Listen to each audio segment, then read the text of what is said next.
Hello and welcome everyone to Let's Play Tomb Raider 5 Chronicles. This log is 115. Wow, what a dynamic entrance, Lara. Nicely done.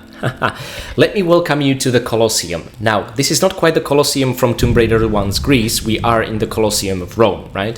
When I was a kid, I used to confuse the two and I thought this is just like the same place, the same level, just unexplored or rebooted parts of it or something like that, but no, that's not the case. In this final chapter of, well, final level of the Italian chapter of Tomb Raider 5, we are gonna find 12 items, kill 9 enemies, break 21 objects, and soon you will understand why 21. And we are gonna find 3 secrets. And a little correction from my previous video, I said that in the main menu you will not unlock special features unless you get all the secrets. Well, as it turns out, in the PS1 version, that's not the case. Once I finished the Italian levels with all the secrets, the first special feature unlocked, which surprised me. And the same applies with the patched PC version. So if you have it patched, and if you find all the secrets in Italy, you can already start enjoying the first unlockable in the special features. Again, I was very pleasantly surprised, so I'm gonna show you that at the very end of the video, do not worry. Okay, so with that in mind, what happened? We were about to get our hands on the Philosopher's Stone. Let's see how far we can take a look. Oh, it's a dead end. Come on, game, you're not fooling us. Anyway, we're on our way to get the Philosopher's Stone, but then the Temple of Xi'an scenario happened and we dropped, and whoever built this place decided that getting the Saturn, Venus, Mars and Mercury stones or symbols was not enough. So there's another gauntlet of challenges and traps we have to overcome, but you know what? I actually enjoy this level. It is not quite as elaborate as the ones before it, but what can you do? Now on your right here, there is a movable block with a ring. Really reminds me of the first ones in Tomb Raider 1's Greece, I think. The ones in City of Vilcabamba had like 2 handles on the side, but the ones in Greece, I think, had a ring like that. This is the way to the first secret. You can pick up a golden rose. Now it should say again 1 out of 3. Wonderful. The problem again is there are no goodies next to this rose, and the same applies to the second rose and the third rose. Nothing but roses, no in-game rewards for finding them, which is so infuriating. But at least we get that unlockable at the end, so it's something. By the way, you might be thinking, okay, what if we move this block here? Will there be something underneath? No, it's empty, it's a dead end, don't bother. I was hoping that they would at least put some object or item here. You know, first you find the secret, and then if you explore further, you are gonna be rewarded further. But no, nothing like that. My expectations were again too high, and I walked away disappointed. Now, what we see ahead of us is a long corridor with a nasty, unpleasant surprise, and what you're looking at are 9 breakable objects. These are in fact 9 breakaway tiles. If we step on them, they will not start breaking away immediately. There is a scripted event and a scripted order and timing in which they'll start breaking away, and I'm gonna show you how to overcome this with relative ease. Now, I know breakaway tiles were present since the very first game in the franchise, but back then I did not consider breakable objects an interesting statistic. It was Tomb Raider 4 that made me really think about it and experiment. So, in Tomb Raider 5, I'm also going to count breakaway tiles, and it's gonna make for a fun stat. Now, as you approach this, do not sprint, do not try to cover a lot of distance, do not try to overjump as the cutscene will trigger, because you are actually gonna make things way more difficult for you. Just go via Lara's normal running distance. That's the easiest way to overcome this challenge. Okay, those are breaking now, but the one ahead should be fine. And you'll make a normal running jump, okay? So if you just keep things very simple, vanilla-like, you're gonna overcome it with ease. If you try to get ahead too much, the tiles ahead of you will actually break sooner than the one we were standing on, and oof, it's gonna be tough. Okay, we need to open this door. And also, let's make a note of a lion under that grate. Wait a second, can we get a binocular shot? Kinda. Look at him, so fluffy and cute. I don't know, lions are just cute-looking animals. Now, I wouldn't say the same if I was being mauled and eaten alive by one, but, you know, we can admire them from distance.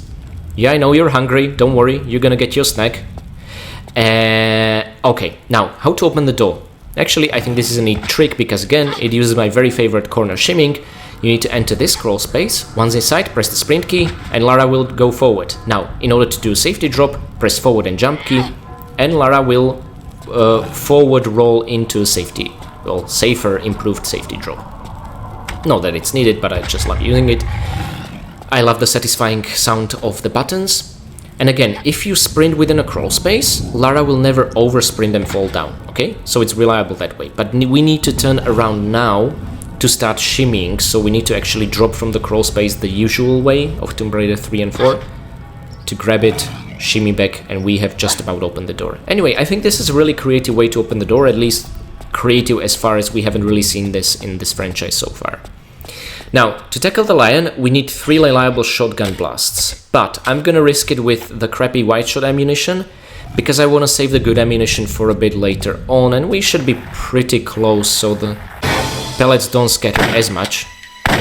Whoa! Nice! Okay, but don't let your guard down. As soon as you press this button, there's gonna be another one. And again, I'm gonna try and get him close first, because wide shots. Okay. Nice, we did not get bitten. I am very happy about that. Now, I think this really explains why there were bones everywhere. The lions were just sharpening their teeth. To them, Lara must have been a tasty snack. You know, just like always, makes you wonder how on earth are they still alive, but that's not the weirdest thing about this level. Oh my god, no. The weirdest thing is literally around the corner. But first of all, rather than just climbing this ladder like those rookie adventurers, how about we side flip back? Yay, and get our hands on a gemstone, woohoo! So what is this, you might wonder? Well, it looks cool. It kind of reminds me of an amulet of Adanos from Gothic 2 in a way, when activating the stone circles. Anyway, this is a gemstone piece. You probably already expect there's gonna be another piece, since it's called a piece and not just a gemstone, right? So again, in a Tomb Raider 4 kind of fashion, we are gonna combine it with its twin. But, first of all, we have to fight our way through a gauntlet of very original enemies, let's say. Oh my god, wide shots, I hate you so much. Serves me right for not using the good ammunition. Normally, you would take most of his health away with a normal shotgun blast, but anyway, we get an opportunity to demonstrate that a bit further. But still, what the hell, a gladiator with a shield, a gladius and a helmet alive. Okay, look, just look at this nonsense. Whew. Okay, this one at least didn't strike us. And now we have one wide shot shell. Not sure what I'm gonna do with that. Probably regret ever picking them up. I don't know. Gosh, I hate that ammunition so much. First of all, Uzi clips. Yay, but still no Uzis. We really are running out of time to use them. Anyway, press a button here to open a gate around the corner, where we are gonna encounter another gladiator, and this time accompanied by a lion. Why the lions aren't eating the gladiators, I do not know. For this fight, since we are going to be fighting both of them, I don't want Lara to run out of ammo. Let's use the good one, shall we? And our reward is going to be awesome, but also a bit too late to the party. I'll explain. Whoa! Oh, he took a chunk of us. Both of them did, gosh damn it. Well, thankfully they don't deal much damage. Anyway, I feel like I could have handled that better, but not to worry. I'm still not preoccupied about using health pack in this level, okay? I think we should be fine for the most part. Now, the reward itself is a large health pack, and you see it already on the ground, an Uzi. You pick up one Uzi, it's gonna turn into 2 Uzis, which is awesome. There is a problem with this, however. First of all, an important note, we got 30 bullets while finding the Uzis. We had 120 up until now we had 150. It's the equivalent of one Uzi pickup. The problem with this is that this is the final Italian chapter and there are only 3 enemies remaining. So I'm gonna use the Uzis for another combat encounter, but then there's gonna be a final boss fight for which I'm gonna use a revolver, because it's the superior weapon in that particular situation. Now, I'm not sure if we are ever gonna see Uzis again in this game. I think they might be in the next Russian chapter, but if they're not, they're definitely not in Ireland or New York, so... say hi to Uzis and then immediately say goodbye to Uzis, I guess. Okay. Lara, are you ready to enter the scariest room of the game? My goodness gracious. This challenge, I have been dreading it for so long. What we need to do is basically get our hands on the second gemstone piece in that pedestal over there. The problem is Lara just doesn't want to reach for it. We need to get the pedestal up and run here in a very limited amount of time that I'm gonna put on screen and grab it before it will go back underground again. In order to make it go up, we will need to trigger a mechanism via pulling on that rope 3 times to get it high enough. Doing it any more times doesn't really help us, or it shouldn't even hurt us. I don't think it costs any extra time, but that's what we need to do. Now, this is one of the toughest challenges in the classic Tomb Raider games. I'm not kidding. Now, I'm gonna show you kind of the most reliable way I found of getting it, but don't worry, just practice, practice, practice, and you will get it. It is difficult. We need to acknowledge that. Once you grab it, this door will open, you'll be able to continue through the level. Now, there really is no point to explore this cavern in a greater detail because it's, other than the gemstone piece which we need to get, it's completely devoid of objects. It looks very intricate, but it's actually not. Keep in mind the stairway over here, okay? Because this door will allow us to get back and get our hands via retracing our steps on the second secret. Again, secret in Tomb Raider 5, of course you have to backtrack. The game is so short that they just, I guess, decided to use backtracking as a mechanism for that purpose. Now, in this position, we should have a nice view of the pedestal appearing on the left far side. Okay, and one more. Thank you, Lara. Now try and run along the right side of that rope. Oh, god damn it, Lara. Okay, let's try this again. Sometimes it works, sometimes it doesn't, but I think we should still be fine. Okay, and now we just need to set up a perfect running, grabbing jump. Easier said than done. Ooh, that was close. Climb up, Lara, and please pick it up immediately. Ooh, okay, once the animation starts, you're good. Now, once you pick it up, it will stay up, okay? It will not go down, so it's not really gonna tell you how much time you had. What was actually supposed to happen, and it's good to see that there is some margin for error, was that me jumping from that corner, we would reach the corner of that ledge, but sometimes it just doesn't work out, and I dropped right underneath it. We took some falling damage, so this can be handled in a better way, and you know what? I'm gonna show you the better way. There is a better way. So let me just repeat this challenge. Okay. Will something happen now if we pull the rope? I guess it shouldn't. Let's just pull it 3 times again, see if the pedestal does something. No, okay, that's fine. But what was supposed to happen was this, and then I was supposed to make a backflip like this and keep running, right? So I would recommend you practice this pattern and you will have even more time for, I guess, an error happening somewhere here. Important, shimmy all the way to the left, but don't start corner shimmying. This will make your alignment for the running, grabbing jump even faster, okay? And as you can already see, our time is much better now. So this is, I guess, the most reliable way that I have personally found of tackling this challenge. Pardon the mistake, but at least I showed you how it's supposed to look like. And now the door and the grate behind it will open, but be careful, this is a trap. It doesn't matter which one of these 2 tiles you will step on, they will fall all the same. And to ensure that you do not overjump, the grate then closes. Strangely enough, behind this grate, can we actually see it from here? Because there is the second secret. Ah yes, the golden rose. So to get here we are gonna have to backtrack via the door I showed you on the bottom of the cavern. Now, you know what? I don't think we are gonna take any damage regardless because it's gonna trigger a cutscene, so let's just make a standing jump.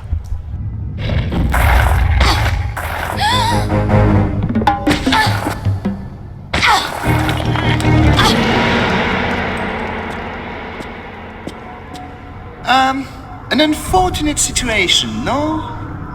I've had worse. Indeed, indeed.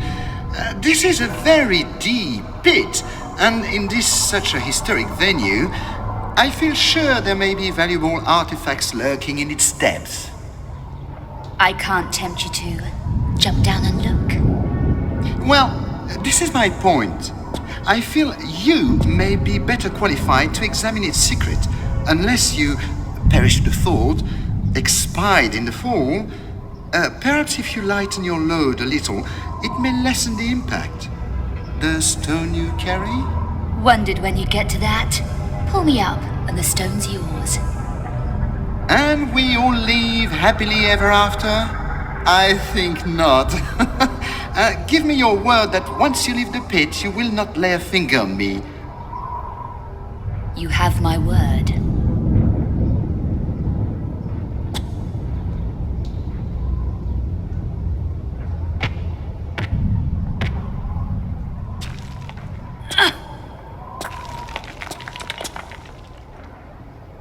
the stone?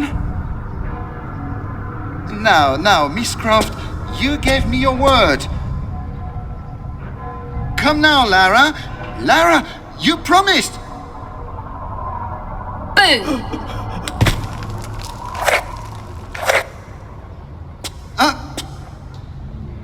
Could you find it in your heart to help me up? I appear to be slipping. Pierre, you know nothing would please me more, but we have an agreement. Agreement? Not to lay a finger on you, remember, silly? Anyway, busy girl, got to go. But I...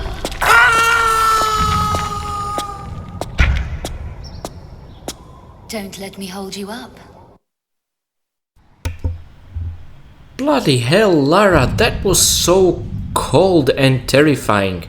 You're a horrible person. I mean, we already know that, but wow. Just wow. The guy literally saved your life. I know he didn't do it out of altruism, but still. Oh my goodness. Well, what at least pleases me is that Pierre made it. He didn't die, even though we heard his neck breaking. It was the same sound when Lara falls from distance. I guess they just decided to reuse a sound they already had in the available sound library. And there are no traces of him, just like Larson being tossed aside by the Hydra heads. But, you know, we will kill Pierre in Tomb Raider 1 events in Greece, so he must have survived their own chapter, unless they somehow decided to reboot it. But, I mean, Winston at some point called this her first adventure, the real adventure, so I don't know. Anyway, you can kind of practically tell why Pierre tries to kill Lara as soon as he sees her in Greece. I mean, I don't blame the guy. This was just awful. Awful, Lara. Feel bad. Feel bad for yourself. Anyway, before we continue on with both pieces of the stone, and by the way, the stone that Pierre was referring to, I assume that was not the Philosopher's Stone, but the gemstone piece, because, well, Lara didn't have it yet, and he needed the gemstone piece to continue, so this is presumably what he talked about. At any rate, before we do anything else, let's make a jump here. Okay, and try not to fall down, because if we retrace our steps via this gate, we find ourselves back in the chamber with the second gemstone piece. Now, you cannot reach the pit with Pierre without picking the gemstone piece up, so you might be wondering, well, why the hell bother? What's the point of coming back here? And if you've been paying attention, this is to get the second secret that I talked about, the golden rose we've seen through the grate. So, let's just repeat our path. This time we are not timed, which makes this a very relaxing experience. And this time we will find the grate open. By the way, interesting, it seemed like Larson killed Pierre or something like that. He just mysteriously said to Lara he's indisposed back at the end of the previous level, and Lara didn't know what's up with Pierre, and Pierre seems to have been fine, so I guess they had an argument or they decided to split up. I truly don't know how that was meant. But whilst the grate closed before, now it opens. Both of the trapdoors are down, but we can just make a jump. And here we are, second secret is ours. Hooray! Okay, there we go. And that's it. Again, no goodies. At least here we get a lovely view of this fresco, which is... I'm not sure if it's Poseidon or Dionysus. Well, not Poseidon, it should be Neptune. We're in Rome. And Dionysus... celebrating, or sorry, was it Bacchus in Rome? Anyway, it's a very impressive piece of texture work that's here, and I guess this is our reward. And you know what? It's better than the mud in the first secret, so I accept that. Now, in order to continue, ideally without taking much damage, let's just slide down back like this, and shimmy to the left, and this should minimize the damage you will take. Or even avoid it completely. Nice. By the way, there is nothing on those three ledges ahead of us, but what's really neat, you can already see the glimpses of the Colosseum and see how it works. It's a paper cardboard background, so it doesn't really react to our zoom in and zoom out. It's really fascinating. It gives me a vertigo. Anyway, the beautiful old game limitations. It's really cute. Now, let's continue down this way.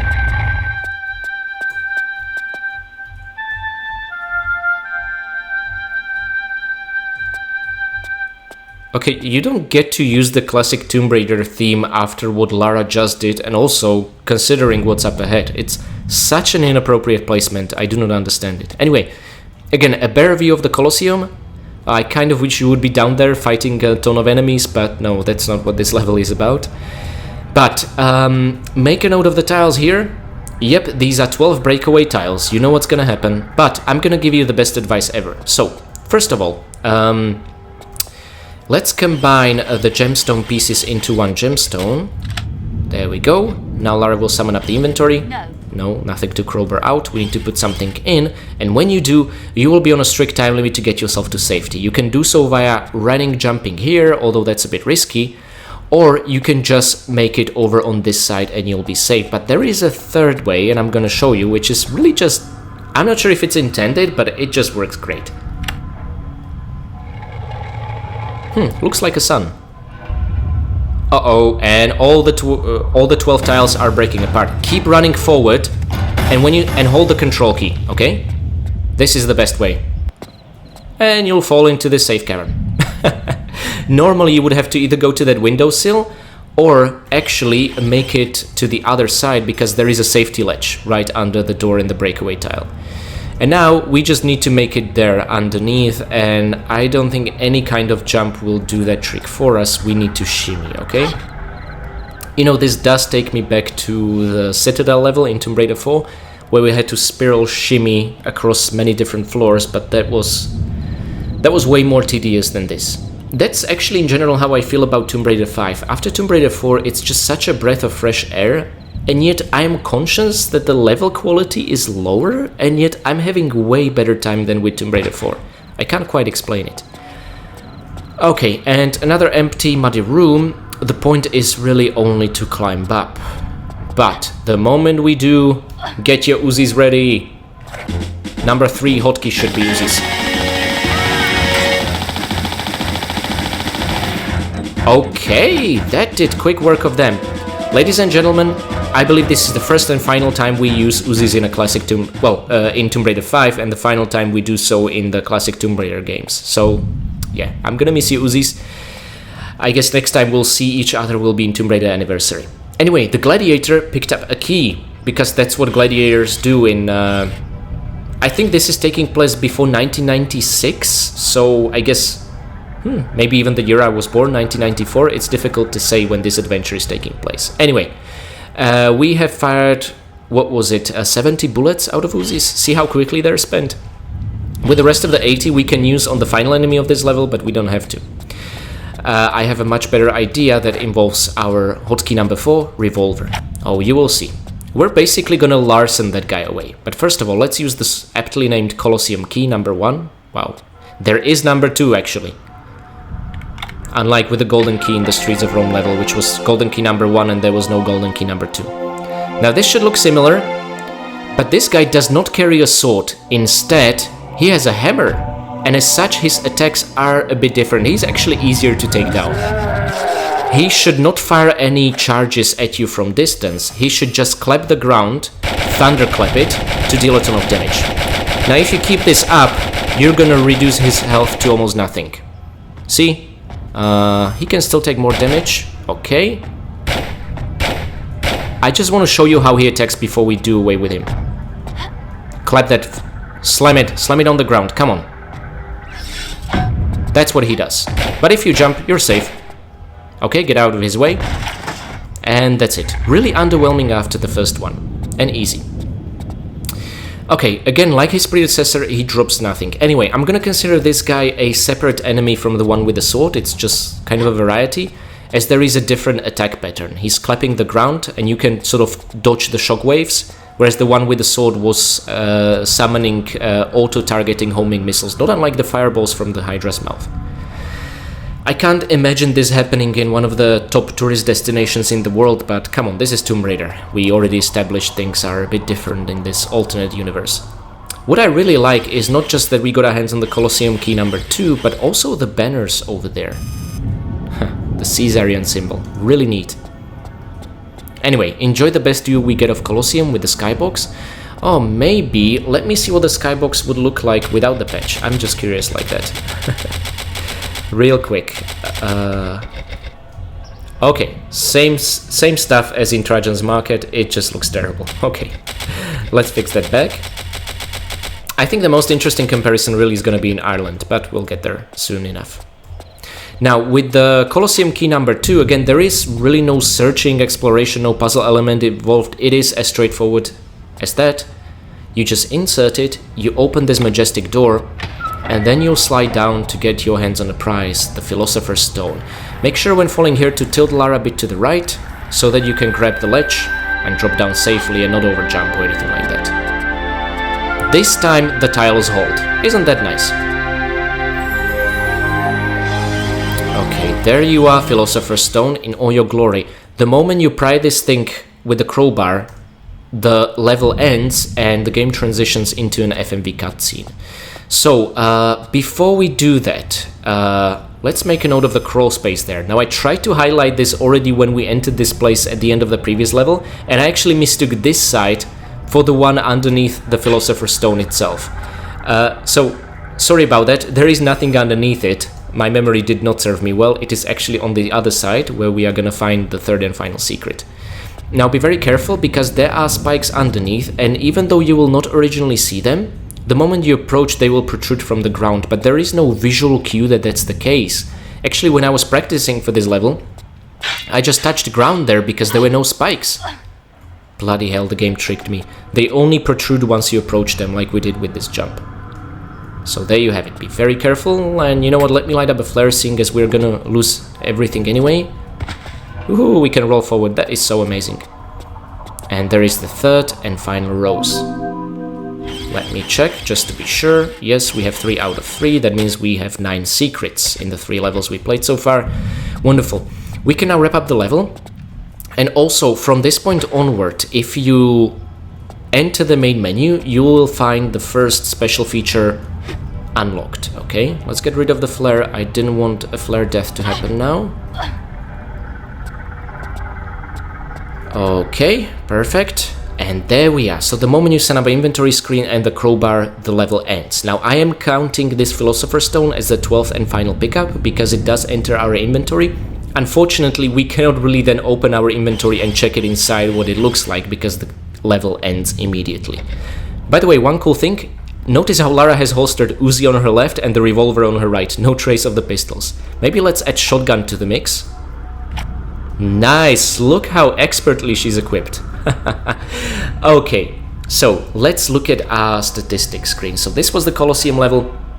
As always, you will be able to see the time taken, distance traveled, and ammo used specific for this level on the right side of the screen. We have again not used a single health pack. I am happy about that. Even though that's not really the point of my challenge, I'm somehow embracing trying to avoid using health packs. We have found all 9 secrets in the Italy levels and 3 in Colosseum. On top of that, we have found all 12 items, killed all 9 enemies, the lions, gladiators, and the hammer-wielding legionnaire statue. We have found all 3 secrets, and we have broken all 21 breakable tiles. Actually, that's not really impressive. There's no way to avoid doing that in order to continue the level, as far as I'm aware. So, with that firmly in mind, let me make a save here, and I will see you guys shortly in the main menu to take a look at the first unlockable special feature.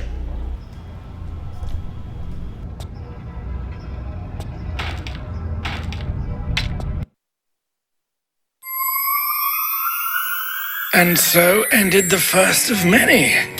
I'm sure Miss Croft would be the first to apologize for her not entirely courteous behavior regarding some of the more delicate religious artifacts. Father Patrick? No need, my friend. All in a good cause. At least we knew they were in secure hands. And fortunately, the church was above sending a bulletproof envoy to retrieve them. Ah, but she recognized her place in the great scheme. Some things, as history has illustrated, best left to their slumber. And so, as promised, here we are back at the main menu. Now, if you do try and access the special features, and this is probably the point which confused me, you will see that everything is locked. The game has really no internal memory, or it doesn't keep track of any profile or configuration file how many special features you unlocked. Instead, what you have to do is load a save file that has a certain number of secrets unlocked. So, like, here we are at the end of our Colosseum adventure, we have 9 out of 36. So now if you return to the title screen and go and check out the special features tab, you will see the storyboards part 1 unlocked. This made me so happy. So without further ado, let's go through these. Sequence 1, plan 1, 20 seconds. Exterior, Croft Estate, dark, day, storm, lightning and rain. Camera goes down towards a silhouette. It's Lara's silhouette. Now unfortunately, I cannot read that. Lightnings we discover is Lara's statue. Camera continues to go down. On the bottom of the statue there are characters. On the left it's Winston, on the right Lara's parents. On the right side of the screen the chapel and behind Croft Estate. The camera approaches slowly the statue. So this is plan number 3, should take 5 seconds, steady shot from the opposite side. The Crofts answer Winston's sign and take off in the direction of the house. So these were Lara's parents, it is confirmed by the devs themselves, awesome. Then again, through the interface I cannot really read what's down there. But let's continue what we can, and walks towards the entrance grate. At the same time, a Rolls, probably Royce, appears driving in the same direction.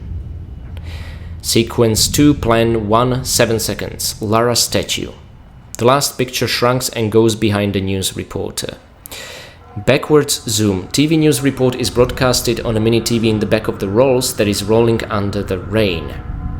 Then something about Winston and, well, assumably Father Patrick. And then we cut to steady shot from the opposite side. Winston is going to cut off the TV. So they pretty much kept all this in the real FMVs. Let's continue. Sequence 1, plan 2. Father Patrick and... So the blurred out name is supposed to be Jean-Yves. Okay, let me explain.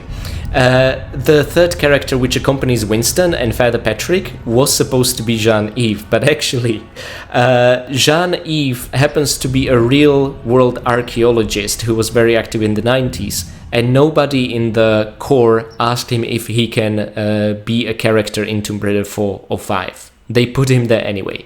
I think the official statement from Eidos was that this was a coincidence. I don't know what coincidence it is that a French archaeologist active in Alexandria in Egypt would be called exactly Jean-Yves, and if you look up his pictures online, he looks identical to the one we've seen in the game, but there you have it. So actually it was kind of a last minute change. They changed the third character from Jean-Yves into Charles K. Now he's gonna become active in the cutscenes within the Russia, the next chapter of the game that we are gonna delve to in the next video. But basically this is why Father Patrick and Jean-Yves blurred out and changed at the last minute into Charles Kane is there. So they are in the study room. They are talking about the Philosopher's Stone, which is on the table. Shot from the opposite side, Winston. The Philosopher's Stone. The camera pans down, Father Patrick, the Vatican still smarts. Then something, camera moves back. That's the opera scene that we got. Gotcha. As a matter of fact, the singer is a reflection in Lara's glasses, and by glasses I think they mean binoculars. Okay, Lara is up in the opera box watching an Italian opera. We are in Rome. Roma? Shouldn't just be Rome? Anyway, behind her, Larson appears. Well, god darn. The charming Mr. Larson. Something, I don't deal with the monkey. Larson is sitting now, even if the monkey has the Philosopher's Stone. So at some point it seems they decided to change it into the Mercury Stone. Basically, 1/8 of the keys needed to enter the Colosseum level where the Philosopher's Stone is. Interesting. So that's why it was so high profiling, even though it serves a function of half of one of the 4 keys. Okay, so it originally was the Philosopher's Stone they argued about, and Lara was supposed to get it from them, and then they turn it into the Mercury Stone. Then we see a kiss on the hand from... Wait, is that still Larson? So Pierre did not appear in the scene? Lara takes advantage of Pierre's credulity. Or... okay, they just don't show when Pierre appears on the scene. Okay, fair enough. Then we cut, Lara approaches slowly the 2 men. They captured that well in the FMV, it was kind of terrifying. Behind Larson, who is holding the stone, steps back. I assume Pierre behind Larson. Okay, got it. Next, Lara catches the stone and puts it in her garter. Okay, as we've seen in the FMV. And she goes again jumping from the opera box. Shot of Lara flying in the opera. She grabs the stage curtains. And suddenly they skip to the delivery boy is angry. Okay, and he's also gonna be smashed by a car. Oh no, that's the taxi Larson and Pierre have picked up. At the last moment, the boy dives to cover. And then we see another shot of Pierre and Larson. The camera follows Lara, who passes just beneath Then the camera reaches Lara to show her point of view just in front of a gate. Shot from the opposite side, we are behind the gate. Lara jumps to cross the gate, the camera moves back. But something are near, guys, I don't know. Are they going to be able to cross the gate? Pierre and Larsen start a long discussion on the distance between the gate and the ground. That is true. Then that's it. Short pen from Winston to Father Patrick. They both don't understand Jean-Yves or Charles Kane's quotation. Sequence point 2. The U-boat episode, of course. Actually, you can even see in the bottom left panel the man pointing at the U-boat painting. That's Jean-Yves. That's his shirt, his hairstyle. Okay, onward we go. Interior U-boat, April 1945. So at this point, Germany was losing the war. The camera, in an unsteady shot, crosses the whole submarine with a scuffle. Okay, they blurred out something else. One of the most powerful artifacts. So the Spear of Destiny, they probably were not even settled on what the artifact is. So the Spear of Destiny is an artifact that appeared in some of the rumors that it's something the Nazis themselves were looking for during the World War II. They were really obsessed via occultism and were desperately looking for any means to win the war, even if that literally means magic. They actually had their own paranormal division. This is crazy stuff you can learn about in the books. And as such, it was a great inspiration for the Wolfenstein 3D, the Spear of Destiny expansion. It doesn't really play any prominent role in the new Wolfenstein games, but still, occultism and Nazis, great video game material. I'm kind of happy that Tomb Raider touched on that, although we are going to take a more contemporary look from the post-Soviet Russia point of view on that. Okay, so more close-ups of stuff happening within the artifact. The camera crosses the scuttle towards the box. Father Patrick is talking about the strange box. Then Jean-Yves or Charles Kane is close-up talking about the box, his face brightened by the fire. The boat never reached the fatherland. The camera dives into the sea towards the U-boat. Seamen escape. They do? Huh. Okay, interesting. Well, it will be interesting to compare with the FMV itself. And now we're at the very end. Same shot than before, seen from the top. 4 very quick shots of frightened men. And cut. The light continues to spread out from the door. And that's it. So these are the storyboards of all the FMVs up until this point. You will soon see some of the Russia FMV transitions in my next video, so you'll be able to compare it with these storyboards as well. But you can already do that when comparing to the FMVs we have reached up until this point. Oh, that's nice. Okay, so nothing about the concept art itself. This is just the storyboarding, but I assume the storyboards part 2 will therefore contain storyboards pertaining to the rest of the FMVs in Tomb Raider 5. The next generation concept art should be all about Angel of Darkness, and the gallery itself, I have no idea. I hope it's going to be Tomb Raider 5 concept art. So there you have it. Thank you guys, I hope this was interesting. Whenever we unlock a new special features, I'm gonna add an extra like this at the end of the video. Thank you so much for being here, and I will see you next time in the base.